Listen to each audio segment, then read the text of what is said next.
Hi, my name's Miranda.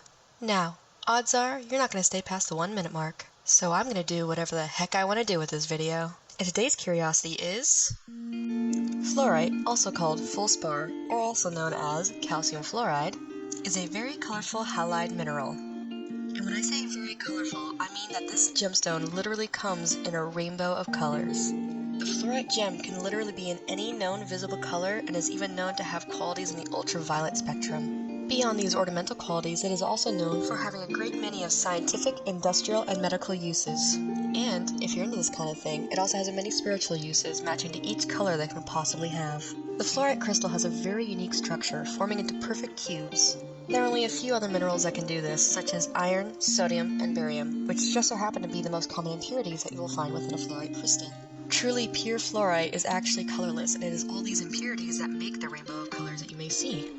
Sometimes the impurity can be something as simple as a hydrocarbon, which can be removed by just overheating it. The colors that will be removed are kind of blackish brown. Before I go any further, if you're still listening, I'd like to congratulate you. You've already made it further than most other viewers on my channel. Anyways, if you're still interested, I actually know the impurities that cause each color that you can see. The purple coloration that you'll commonly see is actually caused by missing fluoride ion, or in essence, extra calcium or radon that shows up in the crystal. Greenish-yellow colors that are also very common is caused by pyrite, or iron sulfide. More yellowy coloration is caused by just organic compounds, separate from pyrite. Rare earth elements can often cause the deepest, rich blue colors that you can find in fluorite, often found in the areas around Britain. The element samsarium can often be attributed to the deepest green colors, almost fluorescent, when the stone is not itself fluorescing. The rarest colors of fluorite that you would find are pink and red hues.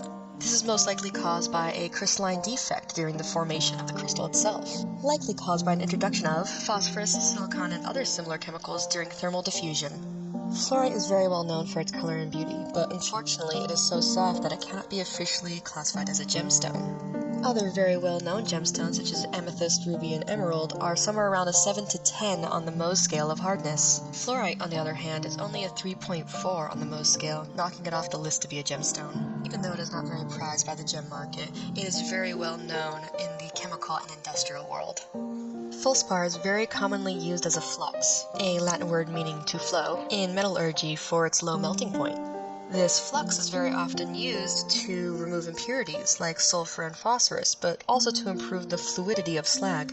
In the United States, it is believed that anywhere between 20 to 60 pounds of feldspar is used in every ton of metal, and oftentimes this metal is far above metallurgical standards.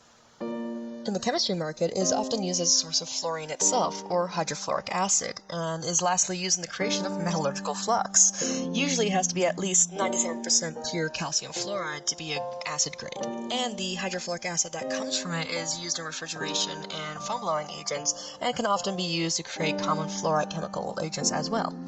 The very highly pure pieces of fluorite, which is often clear or translucent, can be used as lenses within cameras, telescopes, and microscopes. The more colorful pieces that have the richness of color like actual gems such as sapphire, topaz, or ruby are often used for a brightening, glossy look in chromatics and opalescence in glass making. For it to actually be useful in durable glazes and glasses, it should be at least 85 to 96% actual calcium fluoride. Fluorite has one last notable intriguing feature. Although not very useful, it is one of the few stones out there that is naturally inflorescent.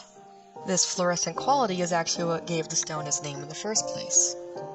Fluorescence is when the stone emits light because the electrons get excited by normal light and other levels of radiation, and then later release that energy. It absorbs X-rays and ultraviolet light, or even just violet light itself, and then releases it as a lower, longer energy stream, oftentimes color green or blue. It is just a type of natural luminescence. As you can see, fluorite has many of these very practical uses, but for those that believe in the spiritual power of crystals, fluorite is a very powerful protecting stone. Because of its highly ordered structure, having perfect symmetry and forming in perfect cubes, it is believed that fluorite promotes balance and order in the lives of the people that use it. It is used to create a sense of wholeness, whether it is physically in the space that it is used in as an ornament or in the mind of the person that holds it. Often for meditation, it is used to quiet the mind, bring a feeling of peace, and even protect the person and the space around it. This quality of balance and order that fluorite is meant to embody can often help combine the physical and spiritual realms together.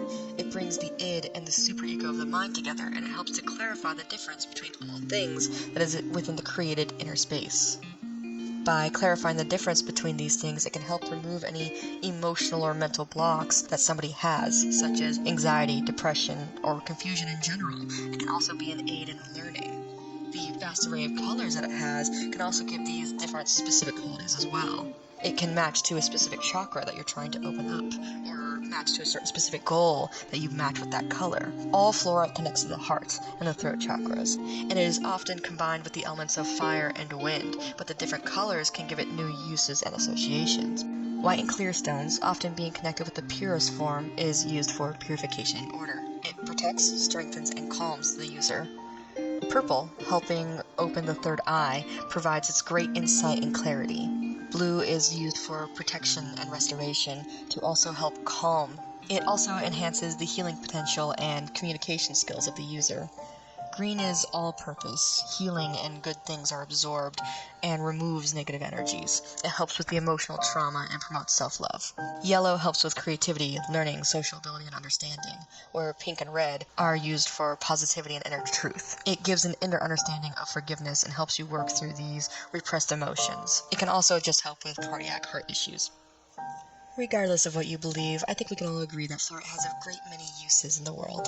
Even if all you want to do with this stone is look at it, that is fair, because I too am a little gremlin that likes to collect shiny things. Stay curious, and I hope you enjoyed my video. Thank you for watching. Bye.